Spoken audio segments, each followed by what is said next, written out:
आप सभी को नमस्कार।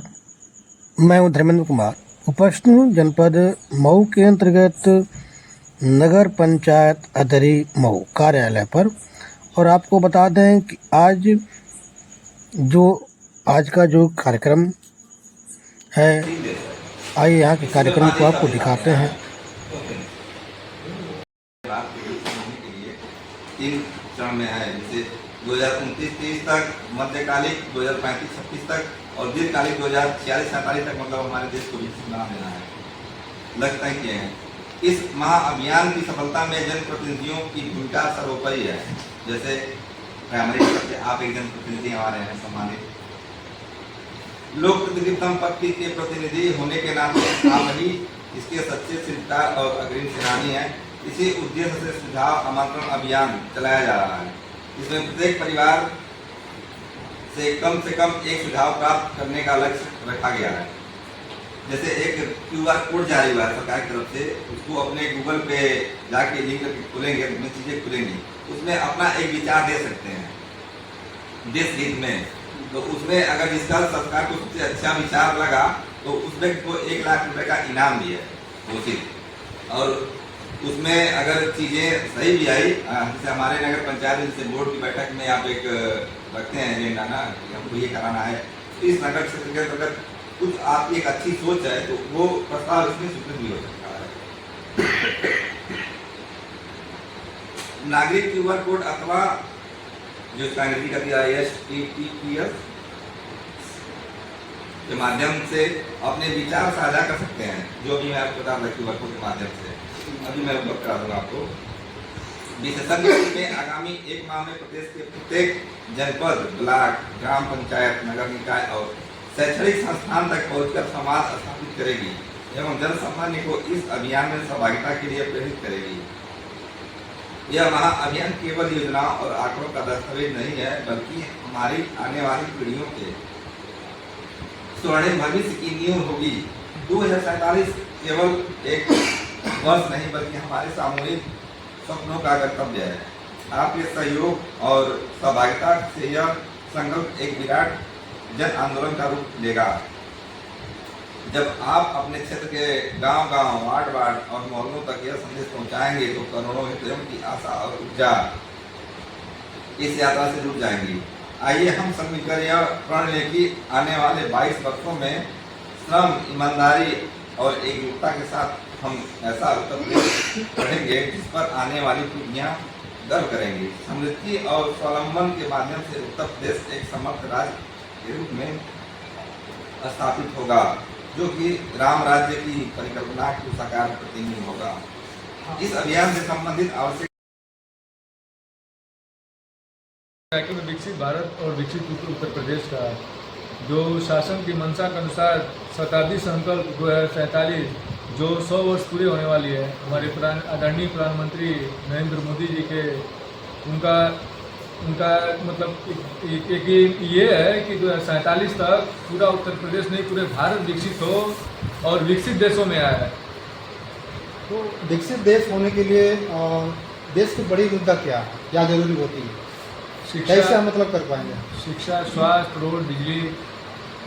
तो शिक्षा क्षेत्र में हमारा देश मतलब कौन सा स्थान में है, कैसे कर पाएंगे? थोड़ा सा बताएं इसके बारे में। देखिए, इसके लिए शिक्षा के लिए जगह जगह इस समय प्राथमिक स्वास्थ्य केंद्र जो थे, स्कूलों के लिए जगह यूनिवर्सिटी, देखिए महाराजा सुहेलदेव यूनिवर्सिटी खुला, जगह जगह हर स्वास्थ्य के लिए हर जिले में एम्स मेडिकल कॉलेज दिए जा रहे हैं। और इस सरकार का हमारा एक एम ये उत्तर प्रदेश माननीय पूज्य मुख्यमंत्री जी का एम एक संकल्प ये है कि एक बारकोड जारी किया गया है। उसके द्वारा उनसे ये पूछा जाएगा कि आप किस तरह उत्तर प्रदेश चाहते हैं, मतलब पब्लिक घर घर जाके पब्लिक से लिया जाएगा कि उत्तर प्रदेश कैसा आप चाहते हैं, आपका उनकी राय ली जाएगी। अभी देखा जाए कि उत्तर प्रदेश में बहुत सारे विद्यालय बंद भी हुए हैं और प्राइमरी विद्यालय बंद भी हैं, और प्राइमरी विद्यालय के जो शिक्षा का जो देखा जाए क्षेत्र की बहुत कमी है, निचले स्तर पे है। तो हम कैसे मतलब कि विकसित देश बना पाएंगे?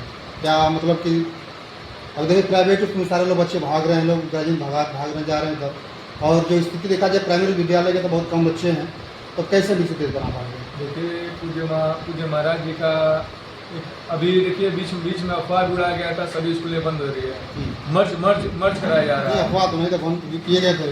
नहीं तो फिर उसको निरस्त भी किया गया। निरस्त भी किया गया इसलिए किया गया था कि जैसे कि स्कूल जैसे हो रहा है, 50 लड़के हो रहे हैं, प्राइमरी के टीचर रह रहे हैं, तो ये कमी कहाँ है? क्यों मतलब क्यों कमी आ रही? 50 बच्चे 25 बच्चे। कमी देखिए, कमी आ रही है। सरकार फैसिलिटी हर दे रही है बच्चों को।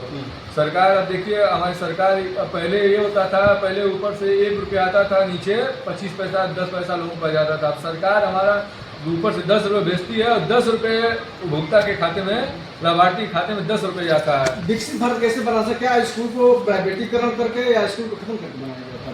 नहीं, स्कूल को खत्म नहीं किया जाएगा। स्कूल को आधुनिक बनाने के लिए महाराज जी इस पे प्रयास कर रहे हैं और आगे लगे भी हुए हैं।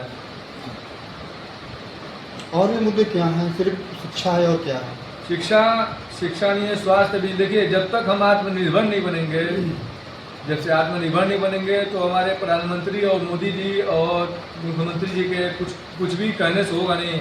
जब तक हम स्वयं ना समझें कि कहाँ कूड़ा फेंकना है, कहाँ रोड खनना है, कहाँ बिजली कैसे उपयोग करना है, जब तक स्वयं हम देश के प्रति अपना आत्मनिर्भर बनेंगे नहीं। अब मतलब समझिए कि देश के प्रति ईमानदार हम नहीं बनेंगे तो कैसे क्या? जैसे हमारे कर्मचारी नगर पंचायत के 4 बजे उठते हैं, 3 बजे उठते हैं, झाड़ू झोड़ा पूरा साफ सुथरा करके कूड़ा उठाते हैं, गलत सब कुछ करते हैं। उसके बाद आप 9 बजे उठते हैं, आप डस्टबिन, आपको घर का डस्टबिन दिया गया है, आप उसमें ना रख बाहर फेंकते हैं।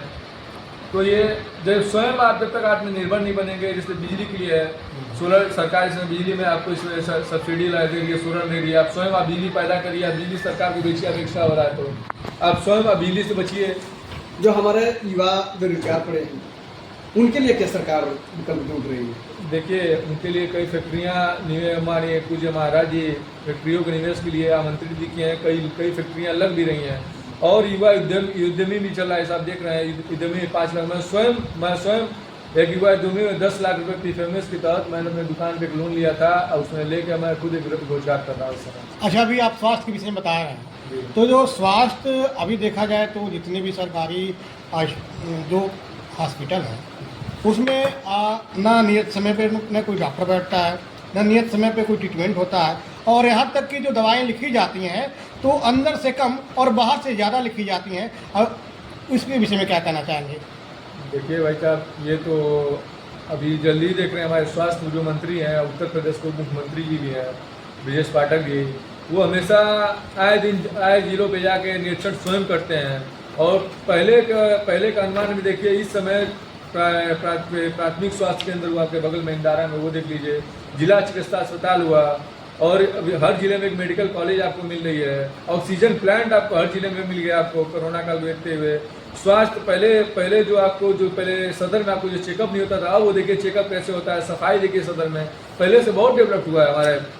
जो दवाएं मुफ्त सदर में या जिला अस्पताल में मिलती थी, आज वही दवाएं जन औषधि पे मिल रही हैं, जो कि पैसे देकर। इस विषय में क्या कहना चाहेंगे? नहीं देखिए, जो दवाएं जो उपलब्ध थी वहाँ पे वो तो मिलती ही है।